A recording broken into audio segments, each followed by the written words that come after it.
नमस्ते, मी प्रज्ञा साळवी. आपले फेस आहे ते आपल्या शरीरातली प्रत्येक अवयवाशी निगडीत ते टॅपिंग पॉईंट आहे. तर आपल्याला काय करायचं आहे, दोन्ही बोट घ्यायचे आहेत, इंडेक्स फिंगर आणि त्याच्या बाजूचं जे मिडल फिंगर आहे त्याच्याने आपल्याला टॅपिंग करायचं आहे. जो 1 नंबर लावला आहे त्याच्यात आपल्या स्मॉल इंटेस्टाईन्सची कनेक्टेड असतं, तर तिथे टॅप करायचं आहे 2-3 वेळा. त्यानंतर दोन्ही हाताच्या दोन्ही बोटांनी आपल्याला 2 नंबर जे आहे आपलं गॉल ब्लॅडर आहे तिकडे टॅपिंग करायचे. त्यानंतर आपल्याला दोन्ही आयब्रोच्या मध्ये जो पॉईंट आहे ते आपल्या लिव्हरचं पॉईंट आहे, त्याच्यावर टॅपिंग करायचे. ते हील होत आहे असं व्हिज्युअल करायचं आणि टॅपिंग करायचं की ते हील होते, जे काही प्रॉब्लेम्स असेल, ब्लॉकेज असेल ते दूर होत आहे. त्यानंतर आपले आयब्रोज आहेत त्याला आपल्याला ते हार्टशी कनेक्टेड तर त्याला आपल्याला दोन्ही आयब्रोजला तिथे टॅपिंग करायचं आहे आणि असं थोडंसं मसाजसारखं करायचं आहे, मसाज द्यायचं आहे. जेव्हा पण तुम्हाला असं हार्ट ब्रेकसारखं सिच्युएशन येतं ना, तर तुम्हाला इथे मुंग्याच्या इथे दुखायला लागतं, मायग्रेनची समस्या होते, त्यावेळेला इथे थोडंसं हलक्या हाताने मालिश करायची. डोळ्यांच्या खाली आय बॅग्स असतात, तिथे किडनीचं आहे स्पेस, तर तिथे आपल्याला थोडंसं मसाज करायचं आहे हलक्या हाताने आय बॅग्सच्या इथे किडनीसाठी. नंतर 6 गॉल ब्लॅडर, सेकंड होतं ब्लॅडर आणि हे जे 6 आहे गॉल ब्लॅडर दोन्ही डोळ्यांच्या टोकाला. त्यानंतर 7 आहे डोळ्याच्या खाली, जे आय बॅगच्या खाली तिकडे गालाच्या जरा वरती.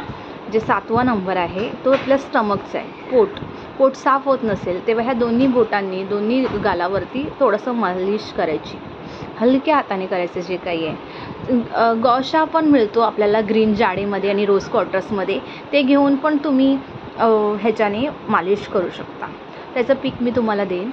त्यानंतर 8 नंबरला जे आहे गालाच्या इथे लंग्सशी संबंधित प्लेस आहे, तर दोन्ही हाताने हलक्या हाताने ह्या पॉईंटवरती मालिश करायचे. पोट साफ होत नाही आहे तुमचं, तर हे जे मिशीसारखं दोन्ही ह्याच्या इथे आहे, स्माईल लाईन बनते, कर्व लाईन बनते ना, स्माइलिंग लाईन, त्या 9 नंबर तिकडे आपल्याला मालिश करायचे. असं वरून खाली असं 9 नंबरच्या इथे मालिश करायचे. नंतर 10 आहे आपले जेनेटिल्स, रूट चक्र आपण बोलू शकतो. त्या साईडचे जे ऑर्गन्स आहेत ते आपल्या हनुटीच्या इथे येतात. हनुटीच्या इथे हलक्या हाताने मालिश करायचे दोन्ही हातांनी, लेफ्ट हँड मग राईट हँड, लेफ्ट हँड, असं तुम्ही 5 ते 7 वेळा करू शकता. त्यानंतर 11वं जे आहे आपलं नाकाचं इथे जे आपलं ऑर्गन कनेक्टेड आहे ते आपले पॅनक्रियाज संबंधी तुम्ही नाकाच्या इथे मालिश करू शकता. जेव्हा तुम्ही सकाळी तोंड धुता तेव्हा ते पाण्याला पण आहे ना असं एनर्जाईज करून घ्यायचं. ह्याच्याने माझा फेस क्लीन होतो आहे, माझी पूर्ण बॉडी हील होते आहे. कारण आपण चेहरा धुतो, कधी आंघोळ करत नाही, काही लोक लेट होतो, त्यावेळेला फक्त चेहरा धुवून फ्रेश होतात. मग आपण जेव्हा चेहरा धुवून जेव्हा आपल्याला फ्रेशनेस का होतं की शरीरातले सगळे पॉईंट तिथे कवर होतात. मग हे जे पाण्याला एनर्जाईज करून घ्यायचं रेकी हिलिंगने, त्यानंतर ते आपल्या त्या पॉईंटवरती टाकून ते हील होत आहे, तर ते ब्लॉकेजेस दूर होत आहेत. जेव्हा इन्स्टंट तुम्हाला 24 पॉईंट हील करायला मिळत नाही ना, तुम्ही हे फेस थ्रू हीलिंग करा. तुम्ही क्रीम अप्लाय करताय, एखादा फेशियल क्रीम अप्लाय करताय, स्क्रब अप्लाय करताय, त्यानंतर मॉइश्चरायझर लावताय, ते पण लावताना ना ह्याच क्रमाने लावा. इंटेस्टाईन हील होतं आहे, म्हणजे ब्लॅडर हील होतं आहे, लिव्हर हील होतं आहे. आणि कोणतं तरी दिवशी तुम्हाला एखाद्या प्रॉब्लेम म्हणजे पोटात दुखते वगैरे, त्यावेळेला तो जो पोर्शन आहे ना तिकडे जास्त त्या पाण्याला किंवा त्या क्रीमला ती एनर्जी सेंड करा की ते लवकर माझं जे दुखणं आहे, ते पेन आहे, ते बरं होत आहे. त्याला इंटेन्शन द्या आणि तिथे अप्लाय करा तिथे क्रीम.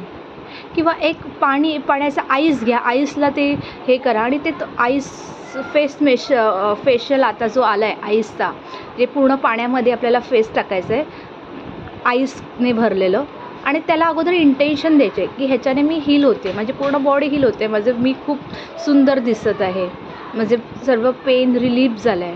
आणि इंटेन्शन द्या. रेकी हिलिंगसोबत जेव्हा तुम्ही फेशियल मसाज करता तुम्हाला अजूनही त्याचा खूप छान इफेक्ट दिसून येतो. तर तुम्ही हे रोजच्या डेली लाईफमध्ये तुम्ही यूज करा आणि मला सांगा कसे रिझल्ट्स येत आहेत. थँक्यू.